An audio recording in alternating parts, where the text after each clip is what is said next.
Sveiki, Tomas iš MDS terasų profesionalai. Turim tokį rudeninį aptarimą. Dažnai žmonės šiuo laikotarpiu klausia, tai ar verta darytis terasą, jeigu jau toj žiema, rudenį? Ir mes turim atsakymą. Taip, verta ir pasakysiu, kokias pagrindinės priežastis, kodėl. Jos yra 3. Pirmoji, šiuo laikotarpiu tikrai rasite gerą meistrą, kuris bus neužsiėmęs ir jums galės padaryti terasą su puikiu išpildymu. Antra, jūs mokėsite už medžiagas dažniausiai iki 20% pigiau nei pavasarį. Ir trečia, statybos jau tokia sfera. Jei jūs planavo turėti terasą balandį, o meistras turėjo atvažiuoti paskutinę kovo savaitę, tipiškai ta terasa pas jūs kieme atsiras birželį.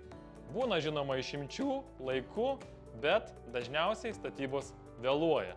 Taigi, jeigu įsirengsit rudenį, balandį ir gegužę, jūs jau tikrai savo terasui šildysitės arba gersite kavą.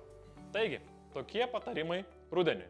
O jei nežinote, kokios terasos norite, kokią lentą pasirinkti, kreipkitės į MDS terasų specialistus ir gausite visus jums reikalingus patarimus.